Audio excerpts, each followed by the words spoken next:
팔란티어가 매우 비싸다고 말씀을 드렸듯이 우리 조선주도 이제 밸류에이션이 낮지는 않아요.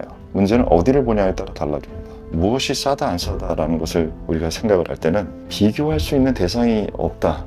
그럼 그게 싼지 안 싼지 구분할 수 있나요? 물속에서 사고가 나서 빠졌는데 봉지 하나에 공기가 들어있는 게 갑자기 밑에서 떠올라온다. 그 공기의 가치가 얼마일까요? 계산할 수 있어요? 내 생명이 있는데 전체 밸류에이션과 비교하면 비싼데 이 부분을 누구랑 비교하느냐에 따라서 다른데 미국이 정말 필요로 하는 대상들 중에서 비교를 한다라고 하면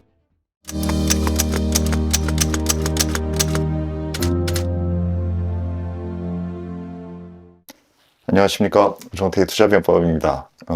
미국 주식 시장도 전체적으로 어려우면서 기존에 우리 대장주라고 여겨졌던 사실 조금 시간을 길게 잡으면 엔비디아도 대장주였고 그러다가 흐름이 좀 많이 약해졌고 그 이후에는 팔란티어가 대장주처럼 보였는데 변동성과 방향성에 많은 이슈들이 있는 상황인데 그 부분에 대한 업데이트를 해보겠습니다. 중성. 펜을 들고 있네. 중성.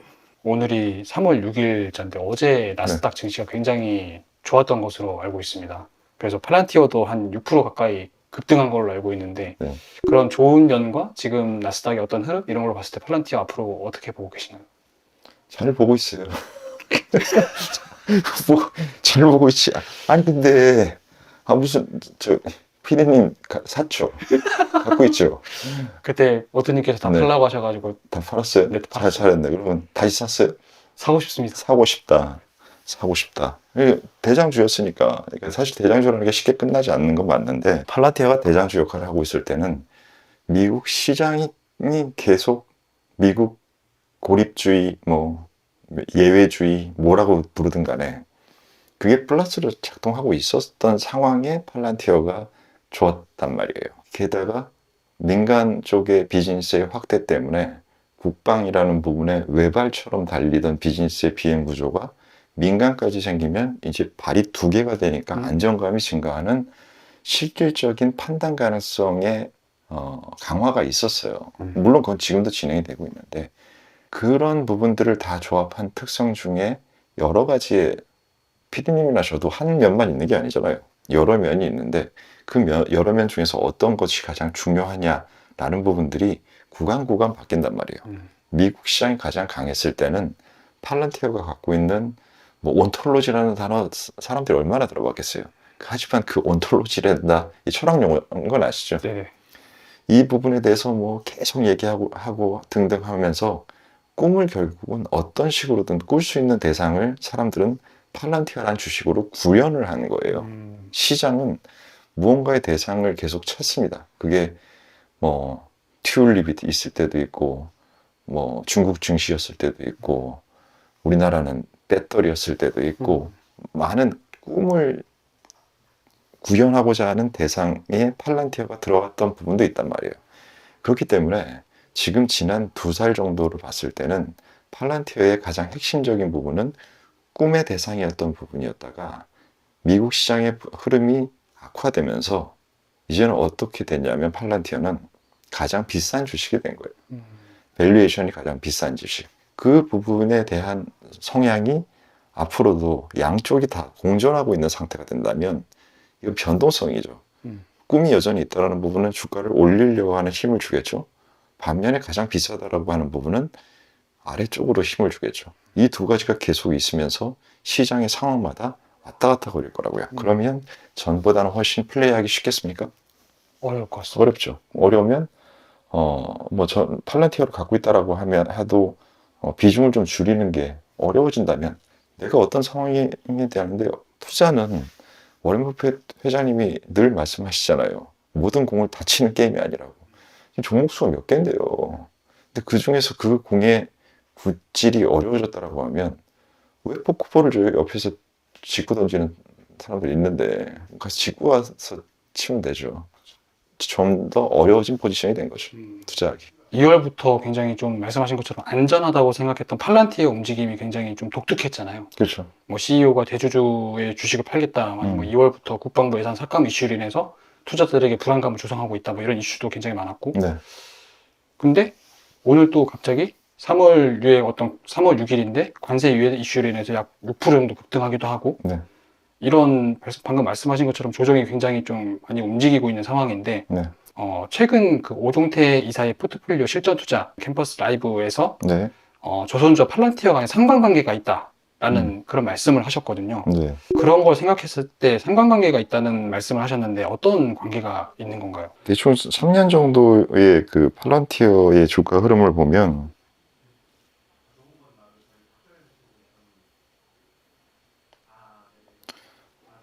대충 한 3년 정도의 그림이 이렇습니다. 조선주인 대장주 중에 하나인 한화오션의 주가를 보면 이런 모양이에요. 굉장히 비슷하죠? 왜 비슷할까요? 특히나 최근만이 아니라 이 구간의 흐름도 비슷해요.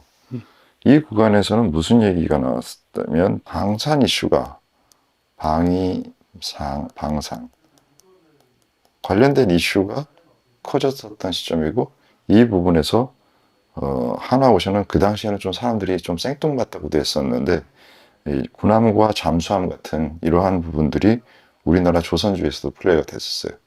그 부분의 흐름들이 지금 같이 움직였었단 말이에요.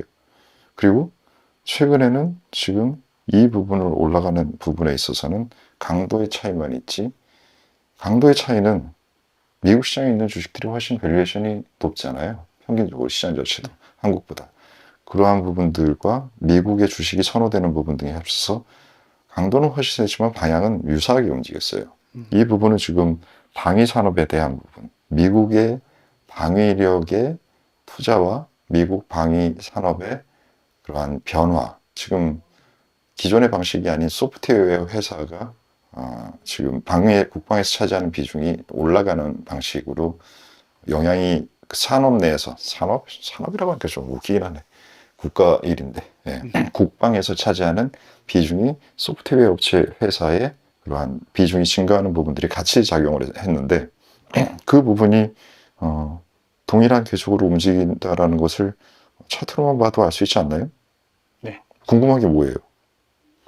이 차트를 보면 그게 어렵지는 않을 것 같은데.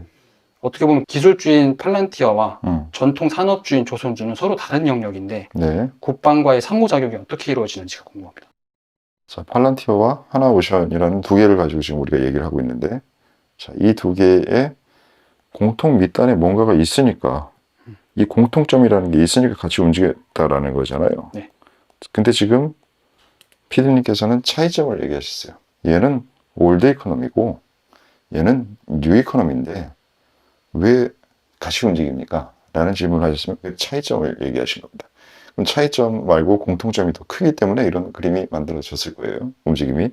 그럼 공통점은 뭘까요? 자, 공통점은 일단 지금 현재 탈세계화라는 부분이 분쟁을 증가시키고 우크라이나 전쟁이 생기고 등등 여러 가지의 상황에 의한 부분의 영향을 올드 이코노미 산업에 있는 방위주든 뉴 이코노미에 있는 방위주든 좋은 영향을 공통적으로 받겠죠.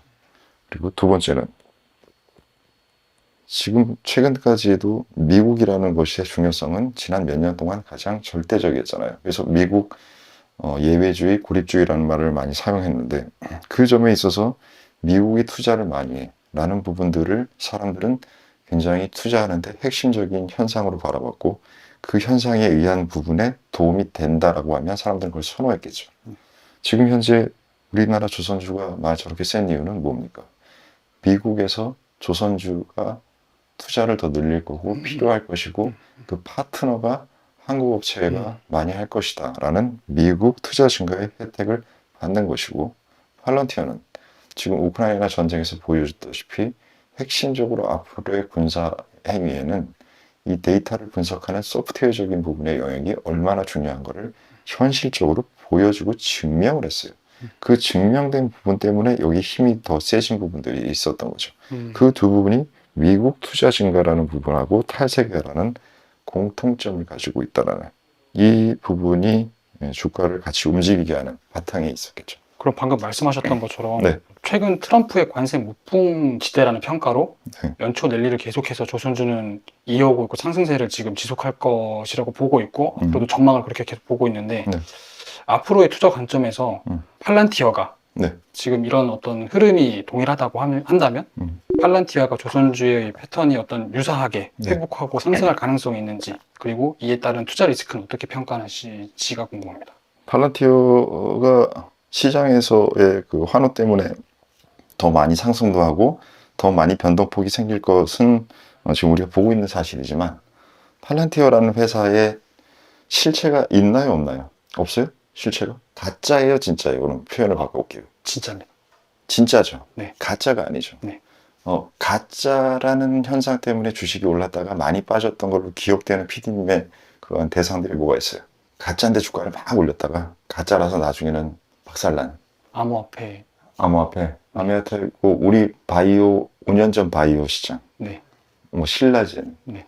최근에도 셀리버리 맞나 모르겠는데, 솔라나? 뭐 이런 거. 그다음에 그 인터넷상에서 공간 판단은 네. 뭐죠? 메타버스. 메타버스. 네. 그런 것들이 아직 실체가 없었던 상황이고 아직은 오지 않았는데 향후에 안 온다는 건 아니에요. 지금 현재의 상황에서 아직은 못 오는데, 혹은 개념 자체가 사람들에게 그렇게 선호되지 않을 건데 그걸 가지고 많이 올렸다가 뭐 페이스북도 메타라고 이름 바꿨었잖아요. 네, 그 당시. 맞습니다. 그런 부분들의 현상이 안 되면 주가는 박살나는 건 아직은 진짜가 아니야 라는 것 때문이었잖아요. 자, 일본 교육생도 지금 진짜라고 말했지 않습니까? 제가 생각해도 진짜예요. 그렇기 때문에 진짜라는 주식은 예전에 이렇게 올라갔다가 조정을 받더라도 옛날에는 이 시장이 종목들이 2008년 이후에 이런 식으로 움직인다라는 생각을 많이 한단 말이에요. 그럼 이 부분을 최근에 작년에 올해 초까지 했었던 것이고, 그리고 지금 이런 부분들을 지금 보이는 차트 모양이 돼 있잖아요. 그러면 그 다음에 가짜는 이렇게 되는 거예요. 가짜는. 하지만 이게 가짜가 아니고 진짜면 이러다가 이런 식으로 되다가 나중에 또 가겠죠. 이러한 흐름들이 발생하는 부분이 진짜가 나타나는 모양일 텐데, 진짜든 가짜든 이 구간은 지금 기존의 이 구간보다 난이도가 높아진다라고 설명을 처음에 드린 거죠. 네. 그렇기 때문에 진짜여도 이때는 힘들어요. 그럼 회사의 경영진과 회사의 직원들은 열심히 일하겠죠. 투자자는 어떻게 해야 되겠습니까? 투자자는 기다려야 될 것 같습니다. 기다리거나 비중을 줄이거나 뭔가 이 부분에서 이거를 같이 해야 된다라는 것은, 계속 가겠다라는 것은 투자라는 개념이고, 이 투자라는 것을 나는 매매를 하러 들어갔다 라고 하면 투자를 한 사람들은 계속 이것도 기다릴 수 있어요. 근데 매매를 한 사람이 지금 현재 이 과정에서 비중이 점점 높아질까요? 그냥 그대로 있을까요? 투자자는 이 부분에서 계속적으로 이 부분과 이 부분을 같이 가실 건데, 이때는 사람들이 이거 사면 돈이 벌려 하면서 이 회사에 대해서 정확하게 이해 못하고 공부 안 해보고 얼마나 비싼지 확인하지 않고 사는 사람들이 올라가기 때문에 사는 사람이 늘어나죠. 이런 거는. 그러면 그런 사람들은 주가가 안 올라가면 이 회사가 어떻게 되는 것 때문에 이것을 갖고 있을까요? 빠지기 때문에 또 판다고요. 하는 사람들이 이러한 변동수를 만드는 부분들의 비중이 높아져 있는 상태에서 나타나는 현상이 되겠죠. 네. 그러면 이런 리스크가 있다는 걸 알고 어떻게 전략을 취하는 게 가장 좋은 방법일까요? 뭐 실제 우리 수업에서는 같이 하면서 다들 행동을 같이 해보셨지만, 이런 상황에서는 비중으로 관리를 해야죠. 그래서 이 부분에서는 비중을 많이 가져가야 될 것이고, 사실은 비중을 많이 가는 구간은 여기입니다.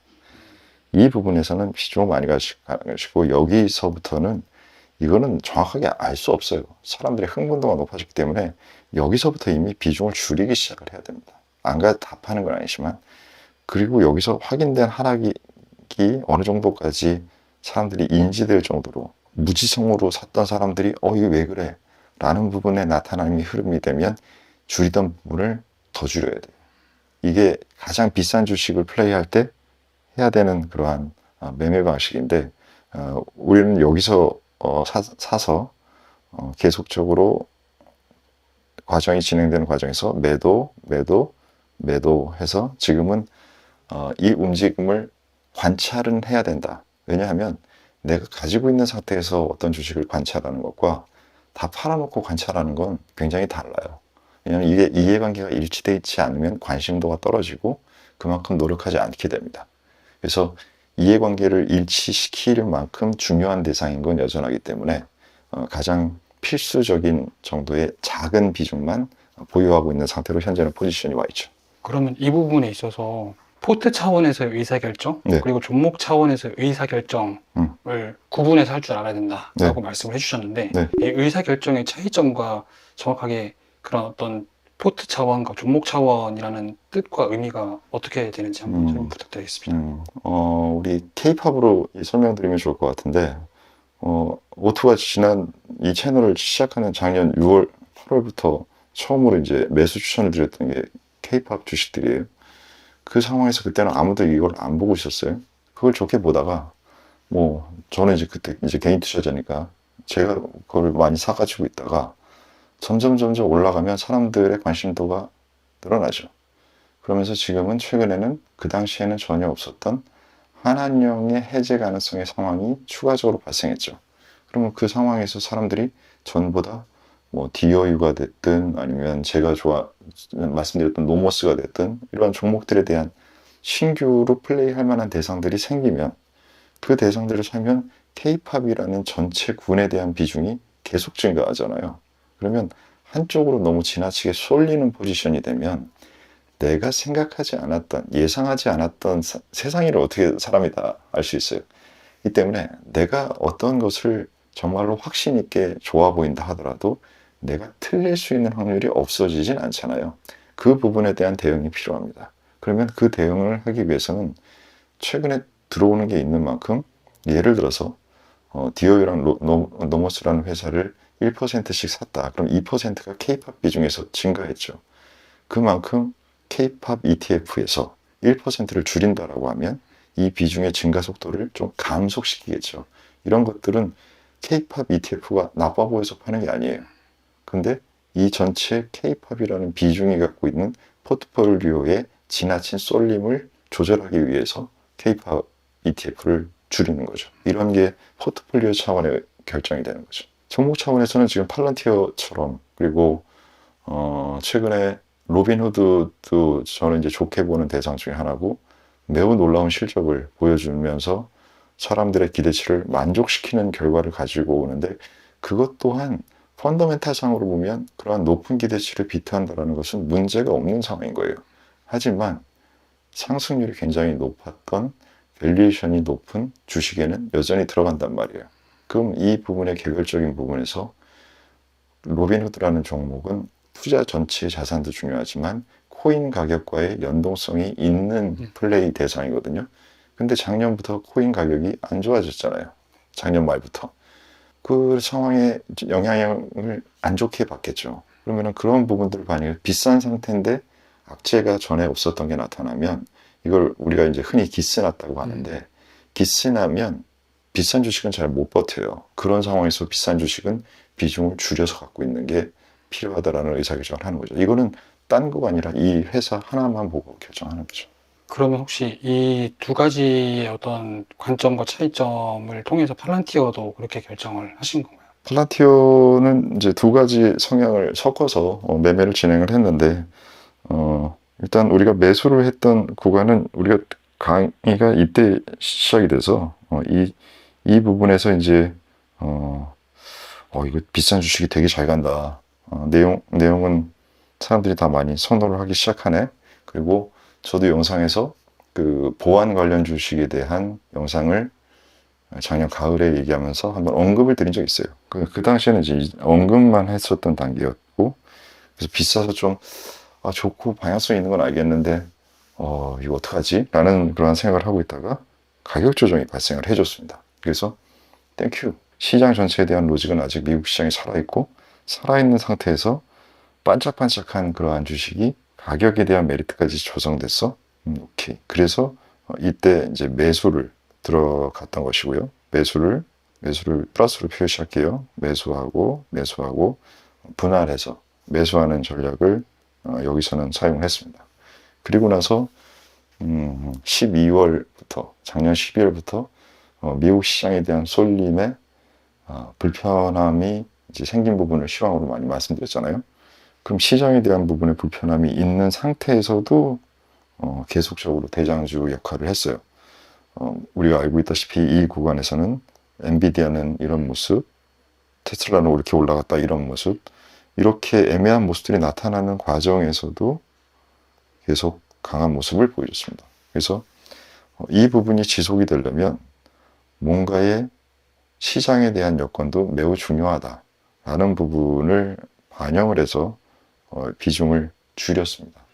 비중을 줄였고, 그리고 또 줄였고, 그리고 또 줄여서 지금 현재는 이때에 100을 가지고 있었다라고 하면 비중을, 지금은 현재는 20 정도, 이 정도로 비중을 나눠놓는 매매를 이 과정을 통해서 한 것이고, 오투가 생각하기에는 앞으로도 지금 시장이 많이 좀 어려운 이러한 확인 과정과, 이게 시장이 만약에 괜찮다라면 달라요. 근데 지금 미국 시장에 대한 분위기가 전과는 좀 달라졌기 때문에 그 두 부분까지 합치면 이런 구간을 잘 확인해야 되는 상태가 아닐까 보고 있습니다. 그러면 이 전체적인 히스토리를 알고 계셔야 된다라고 했고, 조선주와의 어떤 연관성이 있어서 네, 이런 히스토리를 잘 알고 있어야 나중에 국방에 대한 어떤 이슈가 터지거나 경제와 정책에 대한 이슈가 터질 때 다음 히스토리를 사용할 수 있다고 하셨는데, 네. 이런 것들을 좀 어떻게 저희가 이용하고 적용할 수가 있을까요? 진짜와 가짜라는 부분이, 가짜는 확인할 수 있지가 않아요. 그러니까 진짜와 가짜라는 부분을 생각할 때 여러분들 이 생각을 하세요. 그러니까 제가 많이 쓰는 게 명어가 적분하고 미분이라는 말을 쓰는데, 가짜는 미분밖에 안 돼요. 가짜는 이런 거밖에 안 돼요. 근데 진짜인 회사들은 회사가 만들어가는 실제 재무적인 성과, 실제 마켓에 전문에 못 들어가던 마켓으로의 확장 등등으로 인해서 이런 식의 회사의 상황이 만들어지는 거죠. 그럼 이게 이렇게 쌓이는 거잖아요. 그게 바로 적분이잖아요.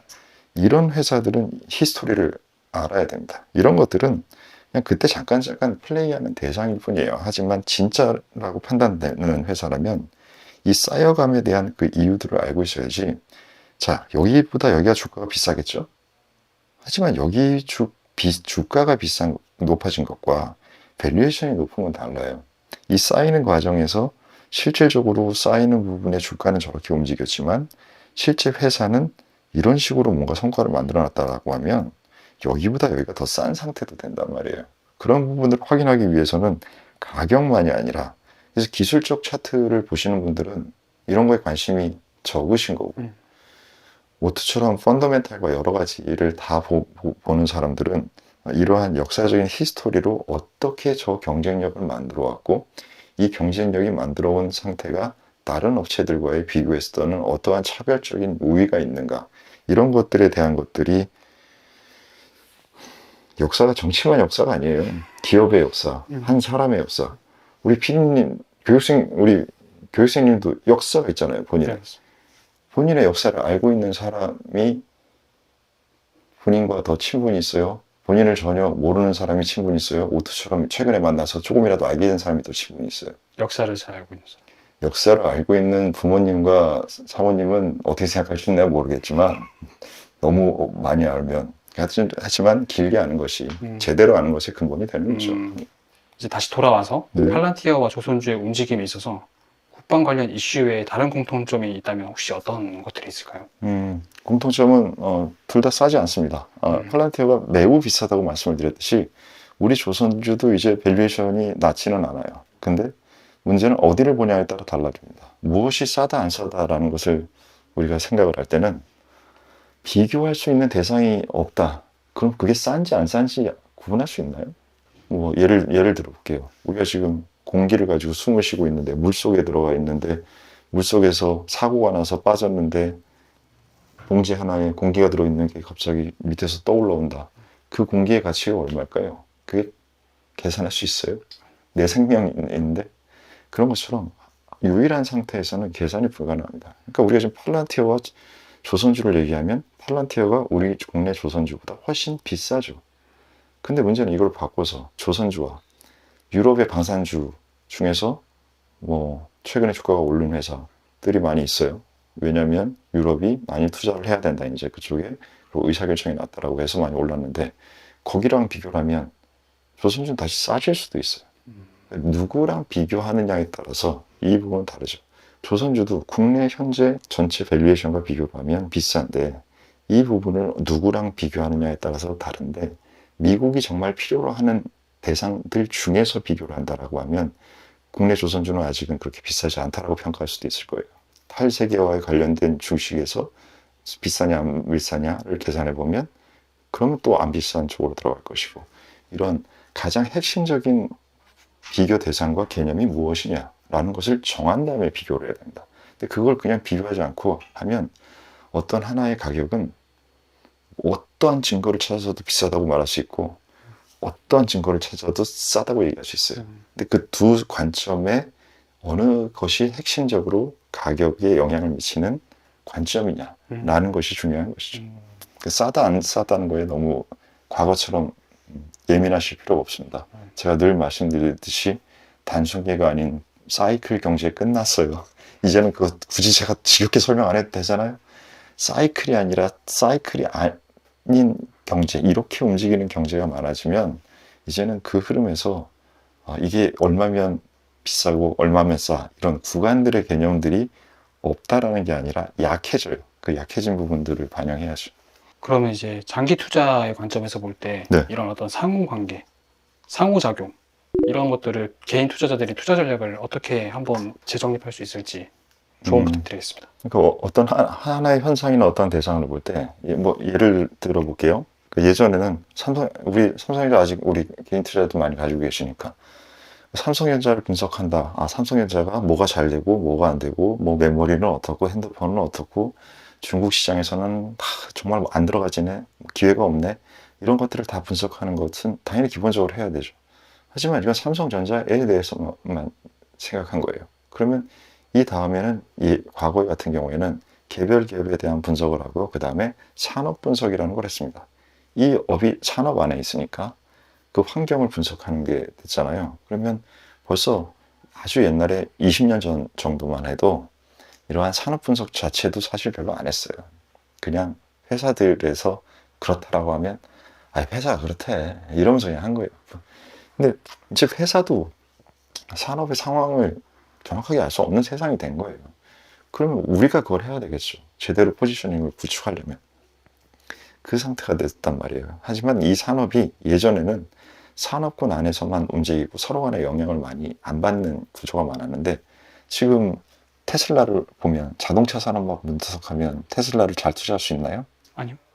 소프트웨어와 AI라는 부분의 개념을 잘 알고 그러기 이번에 어떻게 AI 평가에서 나왔고 가격이 다른 옛날 오픈 AI보다 가격대가 얼마나 저렴하고 이런 것들에 대한 사용자 분석이 어떻게 되고 알아야 되겠죠. 그걸 끝나나요? 로봇은요? 로봇도 알아야 되잖아요. 이런 식으로 정말 핵심적인 부분에 대한 것들은 이제 가장 밑단에 있는 근원적인 경쟁력에서 여러 산업에 걸치는 구조로 회사들도 핵심적인 회사들은 나아간단 말이에요. 그리고 기존에 망했다가 지금은 전혀 다른 소니가 옛날에는 카세트 이쪽 IT 회사였는데 지금은 컨텐츠 쪽으로 더 가 있단 말이에요. 그런 식으로 계속 또 변화한단 말이에요. 이런 부분들의 흐름을 잘 알고 있으면서 여러 번째에 걸쳐 있는 거를 여러 산업에 있는 상황을 한 회사에다가 같이 넣을 줄도 알아야 되고 그 부분을 하고 있는 예전에는 경쟁 상대가 아니었는데 지금은 경쟁 상대가 돼버리는 그런 구조가 바뀌잖아요. 그러면 그 부분들도 나눠서 해줘야 된다라는 부분을 지금 설명하면서 계속 어려운 얘기만 지금 하고 있는데 이게 사실이에요. 투자가 예전보다 어려워졌어요. 그러니까 투자가 예전보다 어려워졌는데 공부는 안 하고 이게 필수적인 거야 라고만 하면 그럼 여러분들이 세상의 운에 여러분들의 운명을 더 노출하는 방식으로 살아가는 거예요. 근데 이런 부분들을 공부를 제대로 해서 하게 되면 투자에 대한 공부를 하나 착각하지 말아주셔야 될 게 투자에 대한 공부만으로 끝나는 게 아니라 투자에 대한 공부를 하는 걸 가지고 여러분들의 인간관계에도 활용하고 직장 생활에도 활용하고 노는데도 유기적으로 놀 수 있잖아요. 그런 것들에 대한 것들을 여러 가지로 활용할 수 있습니다.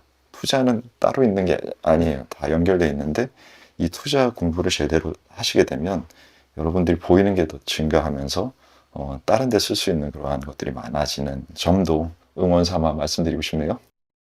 세상의 모든 것들의 연계성이 더 강화되고 빠른 속도로 영향을 준다는 것은 상호작용의 효과가 더 커진다는 것입니다. 투자와 여러분들의 삶과 여러분들의 직장, 커리어나 이런 것들이 과거보다 더 면밀하게 연결돼 있고 그 바탕에 뭔가 더 바탕이라는 것은 근원적이어야 되겠죠. 근원적인 부분에 대한 이해가 생긴다라고 하면 이 부분을 이해를 얻는데 투자를 공부하는 것은 매우 큰 도움이 된다는 점을 여러분들이 잘 활용하시기를 응원드리겠습니다. 오늘의 전략회의는 여기서 마치겠습니다. 감사합니다. 오투에게 팔런티어란 무엇일까요? 저에게 팔란티어란 시장을 판단하는 매우 핵심 지표입니다. 그리고 철학을 한 사람이 CEO잖아요. 저는 철학을 많이 중요하게 생각하는 사람이기 때문에 저는 인문학과 과학을 다 조합하려고 하는 사람이라서 시장에는 사실 아무래도 IT 같은 것들을 분석하면서 과학에 대한 부분은 많이 전보다 투자자들이 익숙해졌는데 사람들하고 똑같은 행동을 해서 차이를 만든다라는 게 말이 안 되잖아요. 그렇기 때문에 어떤 차별성을 만드는 데 있어서 철학과 인문학도 많이 사용을 하는데 팔란티어의 CEO는 그러한 부분에 로직을 회사의 경영과 자기 삶에 넣는 사람이라 물론 동의하지 않는 부분도 많이 있습니다. 저 웨스턴 밸류라는 말 안 좋아합니다. 근데 그 밸류라는 말은 좋아하고 그 사람의 철학적인 부분을 실제 조직에 입히는 그 모습에 대해서 많은 인사이트를 도움을 받고 있습니다.